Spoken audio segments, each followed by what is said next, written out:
This is a story that happened to me. I was a truck driver for altogether about 20 years total. And I was coming home one Friday evening for my weekend off. And I was on Highway 385 in South Carolina. If anybody watching this video knows, Highway 385 is the interstate that runs from I-85 back to I-26 in South Carolina. So it's a pretty short interstate, but at the very end of that interstate, before you get to I-26, there's a rest area that sits in the middle median. You know, not like a normal rest area that sits off on the shoulder where you have to exit off and go to the right. This particular rest area is in the middle of the median and is accessible by both directions of travel. Okay. And I had been to this rest area, if I had to guess, 50 times, 60 times over my career. It was one of my favorite rest areas because it's small. The truck parking was close to the building, and it was never really busy. You know, you just get in and get out pretty quick. And they had vending machines and all that good stuff. It was quiet. If I wanted to take a nap or a break, I could do it there if I needed to. So anyway, I was on my way home that Friday, and then I got to that rest area and was going to stop and, you know, take a little rest break, use the restroom and whatnot.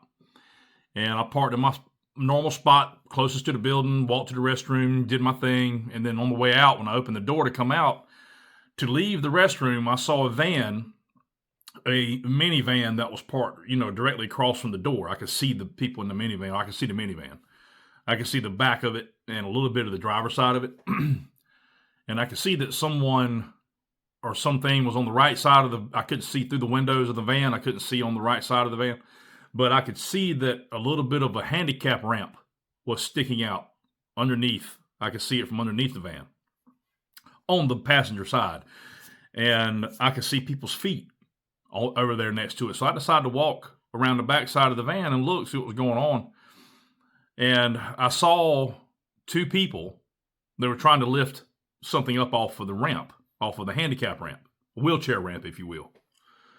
Anyhow, their bodies were blocking whatever it was they were lifting up. So I kept walking, got over to the passenger side, and I looked, and my heart fell to the floor or to my feet when I noticed what they were doing. They were trying to lift up a lady who had fallen, obviously had slipped out of her wheelchair onto this hot metal ramp. Now, this was in the middle of summer. It's close to 100 degrees. It's probably 95, 98 degrees, 100% humidity. If you've ever been to South Carolina, you know what that feels like. It's pretty rough.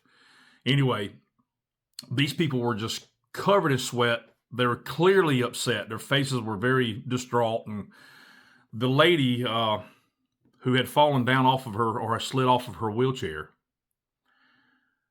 it broke my heart, y'all. And it's a little emotional. You know, it's a memory that I'll never get out of my head. The lady had scars on her elbows and on her knees and on her shoulders, right here, shoulder joints. She had a sleeveless shirt on, you know, just shirt that comes over this right here, almost like a tank top, but it's just sleeveless. And she has shorts on. Like I said, it was summer. So anyway, she had these surgical scars on all of her joints, her shoulders, elbows, knees, you know, places I could see. And she was screaming, she was crying, she was very clearly upset. She was hurting, her skin was very red. She didn't speak very well. I could tell right away because there was something mentally going on with her too, also. And I don't want to get too much into that because I don't want to speculate what I think might have been wrong with her. So anyway, I was seeing these people try to lift her up. She was down on her back, kind of back like this in the van. You see behind her, you can see her wheelchair was still in the van. So she obviously slipped out onto the ramp from her chair. And she was on her back, on her butt and her back, kind of like this, leaning up a ramp. And I just felt obligated to go and try to, you know, offer a hand. And they were asking me to come over and help them. And so I'm a pretty big dude. I thought to myself, I could probably get her lifted up and put her in that chair. But let me paint a little picture for you here a little bit. She was a rather large lady. She was probably, if I had to guess the weight, 250, 260, which for a woman is pretty big. I can't lift that kind of weight. You know, I'm a big guy, but I'm not big enough to be bench pressing or deadlifting 250 pounds, but I'd give it a shot. You know, the lady needed help. So I had to pick her up. I had to try to pick her up from her front. You know, I had to come up underneath her arms with my hands underneath her, and try to lift her up like this, high enough to where I could get her up to the level of where the wheelchair was, so I could slide her back into her chair, all the while avoiding hitting my head on the roof of the van. So I had to lift her up and kind of scoot under all at the same time. I'm lifting and ducking all at the same time. Just use your imagination, and that'll give you some kind of indication of how difficult that really was. It was, I'll put it to you this way. I overestimated my ability to lift her, and I underestimated how heavy she was. So all that, anyway, I tried a time or two, and I started getting, winded. The people were rooting me on. You're doing good. You almost got her. And I lifted her up, I don't know, about the third time, and I'm losing it. I'm starting to be drenched in sweat. I'm starting to breathe heavy. And I've tried 3 times. All the while, remember, this lady is screaming. And they warned me that she was going to make a lot of noise. She was going to be very loud because it's very painful for me to lift up on her, and her joints are moving around and being jostled and whatnot. And she's just always in pain. And I'm going to cause more pain for her. And I know that going into it. So, like I said, it was very disheartening. It's a very stressful moment. I want to help this woman. I'm trying to get her up, get her in the chair. And I finally, on the third time, I got her. I think I had got her into the chair. And I think I did get her into it a little bit. Got her up. She was in it. And I was holding her underneath her arms, and these hands were free. So I grabbed the chair at the same time, and I tried to pull the chair under her. And when I did, I lost it. I lost my grip. Something happened. I lost control of her, and she fell back down onto the van floor, partly onto the ramp. And I'm very upset, because now I'm very disappointed in myself for not being able to help her. I'm very upset for her being in the position she's in, and she's completely helpless. She can't move a leg, an arm. She can't move anything because her joints don't work. And it was a lady and a man there who was helping her. And I didn't know it at the time, but these eventually, I learned, were her children, son and daughter. So her daughter had mentioned to me, or was talking to her brother, I guess. She was talking to somebody. It's, like I said, it's been a long time ago, but she was talking to someone. I overheard her talk about her mother's arthritis.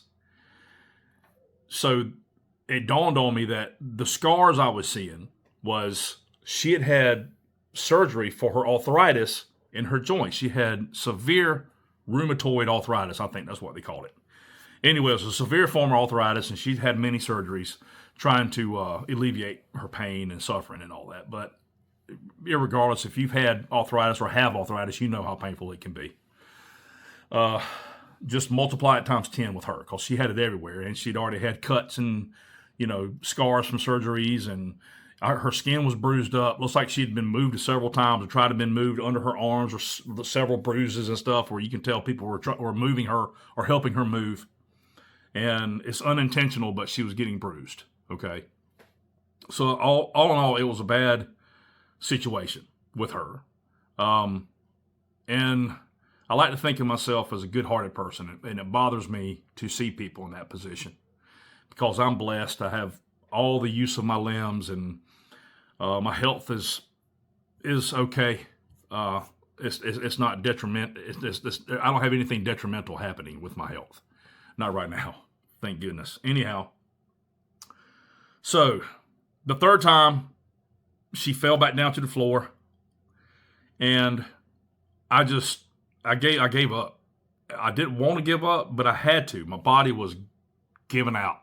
I had done lifted up as much as I could lift, and I had suffered the sound of this woman's agony long enough. It was breaking my heart.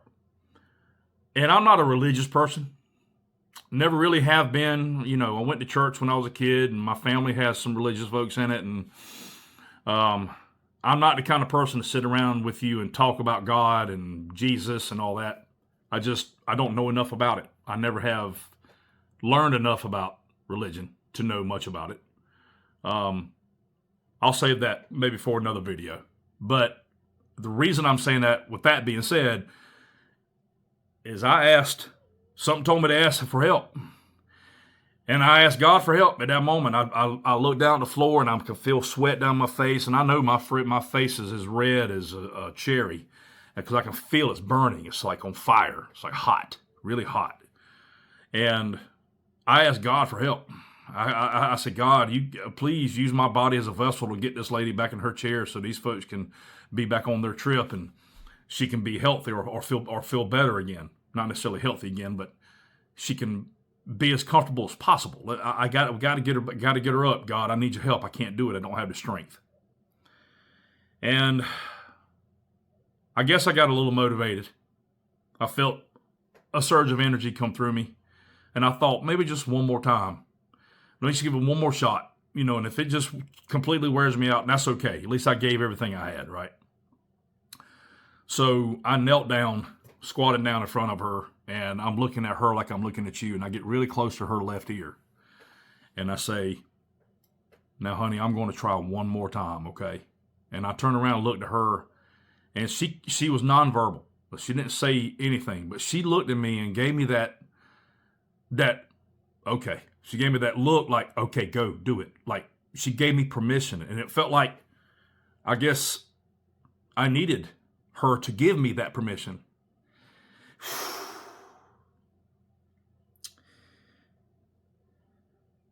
Because I had already hurt her so much by trying to lift her so many times. I'm sorry.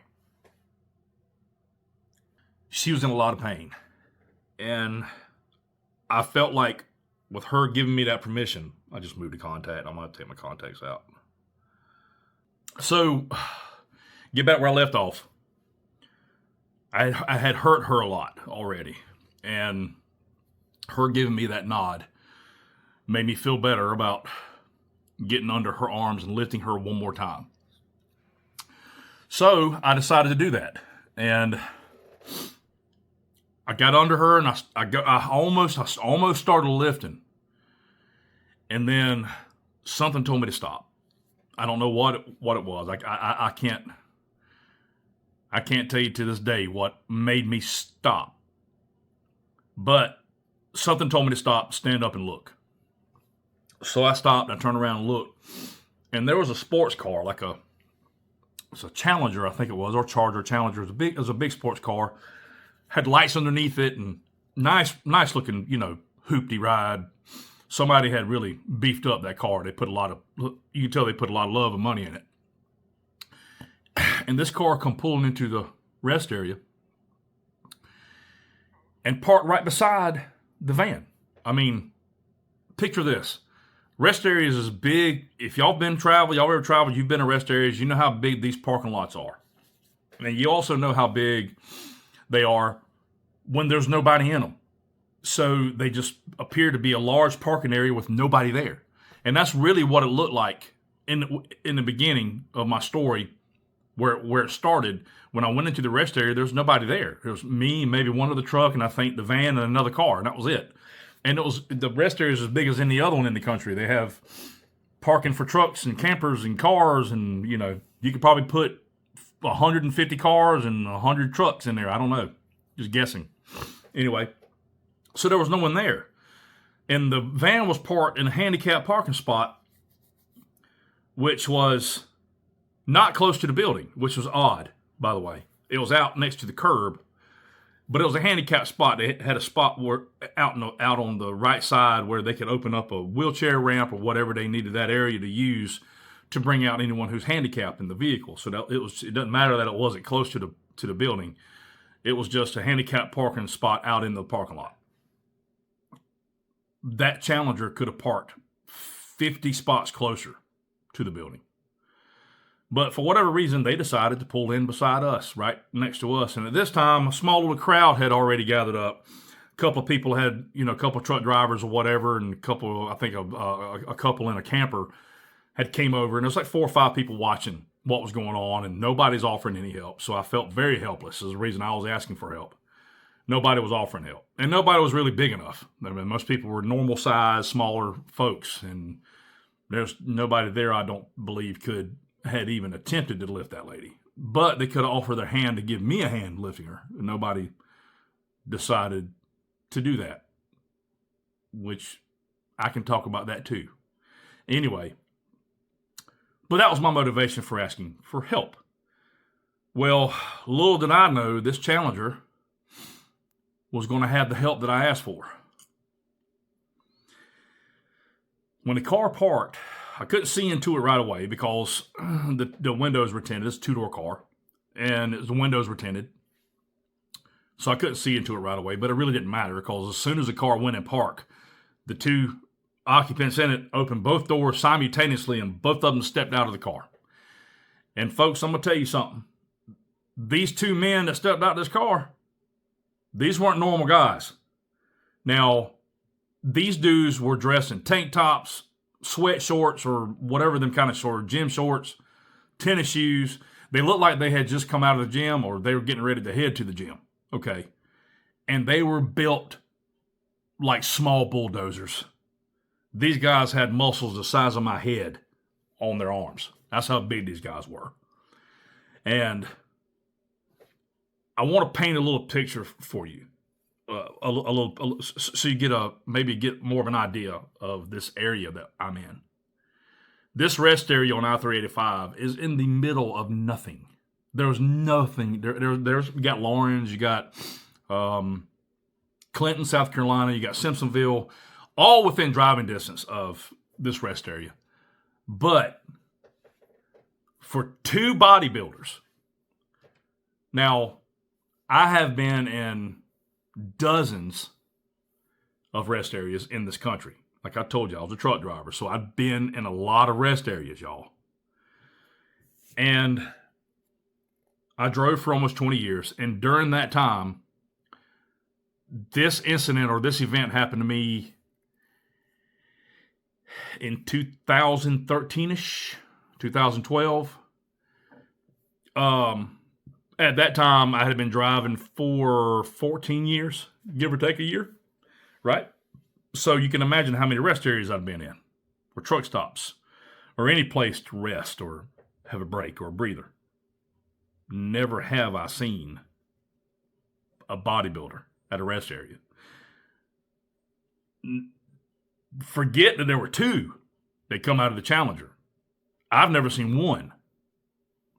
Now, those guys stepped out of this car and they looked directly at me. It was as if they were sent there to find me. They looked right at me. Now, I'm in the middle of all these people. I'm standing here with this lady at my feet on this ramp, and I've got 3 or 4 or 5 other folks around me, okay?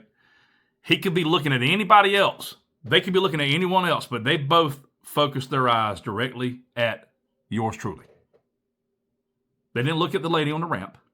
They looked at me, which I felt very uneasy about. I thought, why are they looking at me? Because if it would have been me pulling up in that car, the first thing I look at is what's on the ramp, the lady on the ramp. There's a lady there with scars on her elbows and shoulders and knees, and she's laying amongst these people on this ramp. That's the first thing I'm going to look at, right? And that, put down in your comments if you think you would probably respond that way, okay? But these guys didn't do that. They looked right at me. And I made eye contact with both of them. And they looked at me and they looked at me like, we're coming over there. We're coming to talk to you. So this is the part of the story that makes me happy. Those guys walked over. And I could see that they were eager to help this young lady. Or this, I say young lady, she wasn't young. She was in her 50s, had to be. Maybe even 60s, early 60s.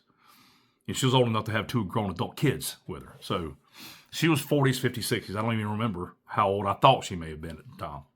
Looking back on it, it's been 12 years ago or so, or longer. Thinking about it now, she was probably mid-50s. Probably my age. I'm 50 years old. So anyway, I'm 50 years old now. I wasn't then. I was 40 then, 40. Anyway, we won't talk about that. That's depressing. They came over to me, giving me this look of, and I can't replicate it. I can't look at the camera and show you the look they had. It's very difficult to explain. They had the look of confidence. They had the look of purebred stallion, clear skin, clear-eyed, beautiful every way you could think of. Okay? There was not a blemish on them. You know, and I feel weird saying that because that makes me feel a little feminine. Okay? And I'm a dude. I'm 100% a man. And it makes me feel a little weird to think that way of another man. But I have never since then, and never before that, had I ever seen a man, two men, not, much less one, but two together at the same time.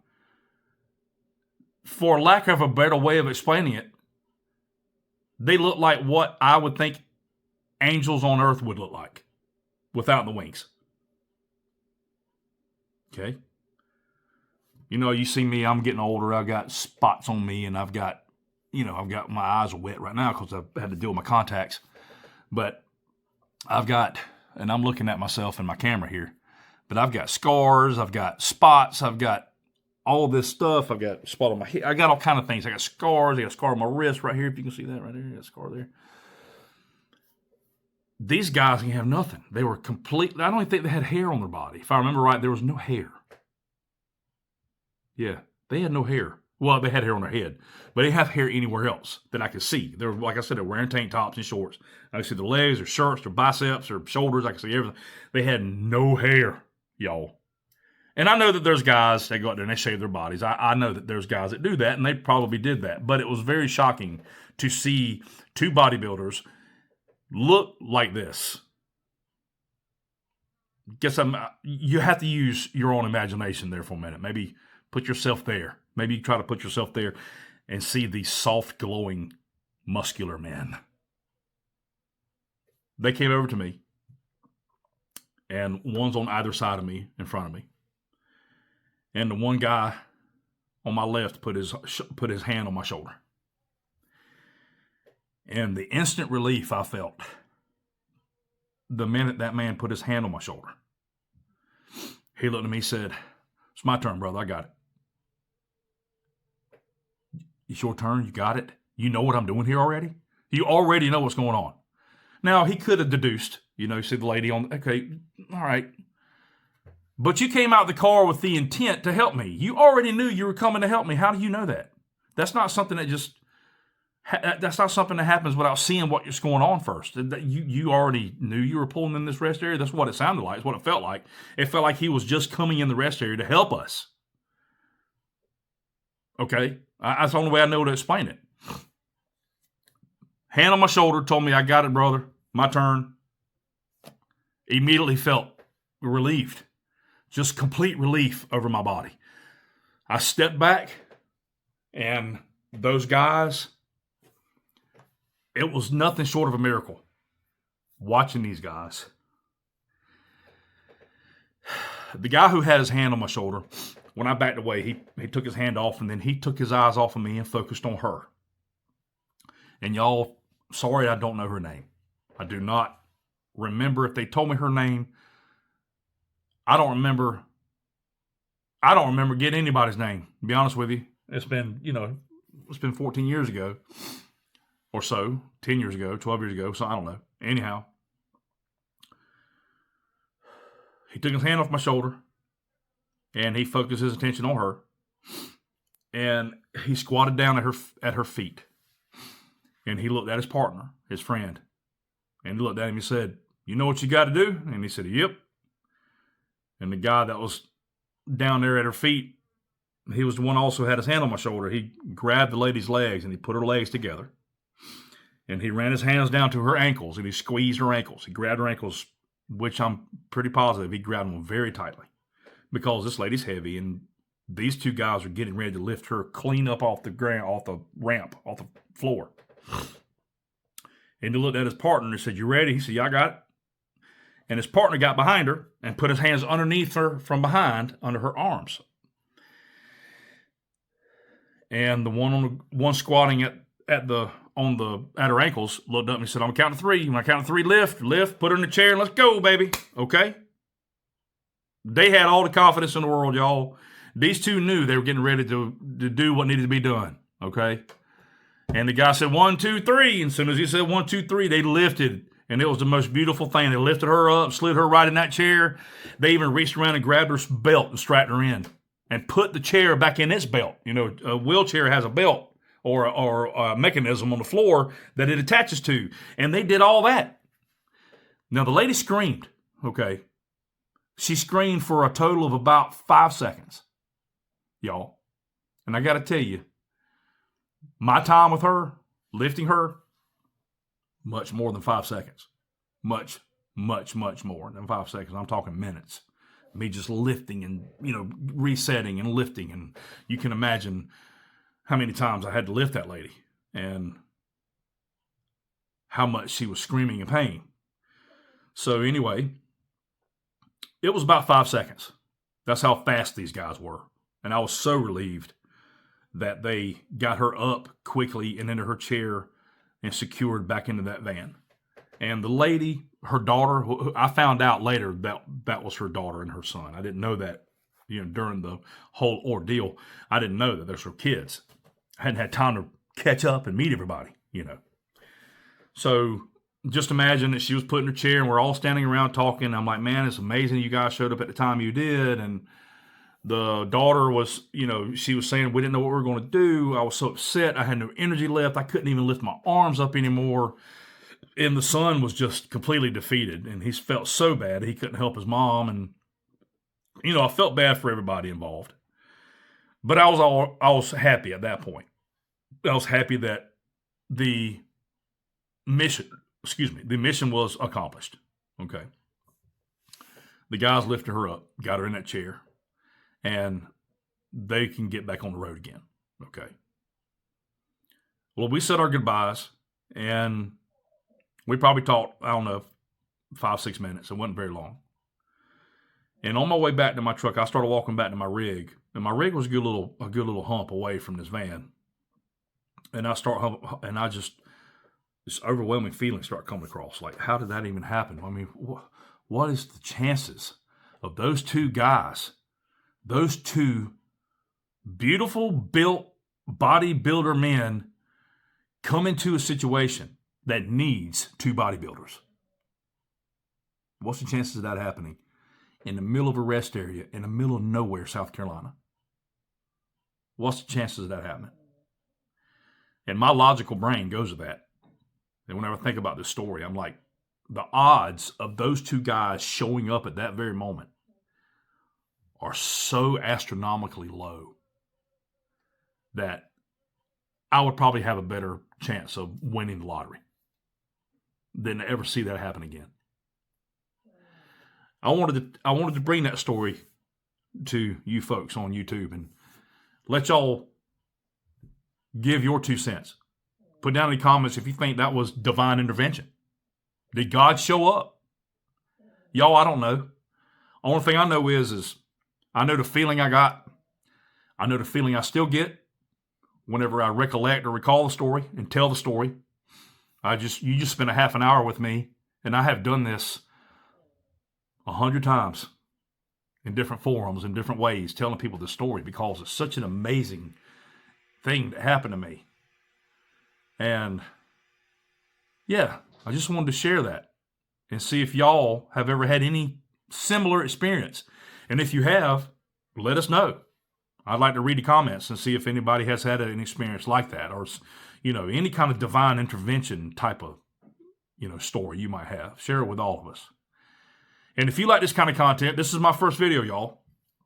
Somebody told me to start a YouTube channel. I'm 50 years old, start a YouTube channel. Okay. Why do I need to start a YouTube channel? I asked them, and they said, actually 2 people have said, Well, you got so much experience. You got things to offer people. Maybe people can learn something from you, Okay, I've never been a teacher, but I'll tell my stories.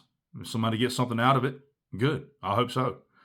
I mean, I don't want to take these stories to my grave. I'd rather tell everybody all my stories, and then y'all, I got a lot of them. 50 years, I've had a lot of things happen to me. A lot of things, good and bad. Okay. So if this is the kind of content you like, give me a like on this video, subscribe. Y'all stay with me, hang out. I'm going to post some more. Don't know how often I'm going to post. Probably once a week right now, and maybe more later. But probably once a week right now. Thursday or Friday will be an upload. So, because I'm not going to do a bunch of editing, you're going to notice my videos aren't going to be full of frills and all that. You're going to see me talking. That's what you're going to see. And if this is something that you are interested in, by all means, hang out. Stick around for a while. Let me see your subscription. I'd like to see y'all and come hang out with y'all more and let y'all hear some more of the things I have to tell y'all. It's not a religious channel. That's not why I'm here. I'm here to tell you stories. I'm not religious, okay? I'm just a normal dude. I'm a mail carrier. I'm a rural mail carrier. I deliver mail for a living now. No longer a truck driver. So y'all just hang out with me. Give me a subscription, and I'm going to see y'all on the next video. And I appreciate y'all hanging out with me.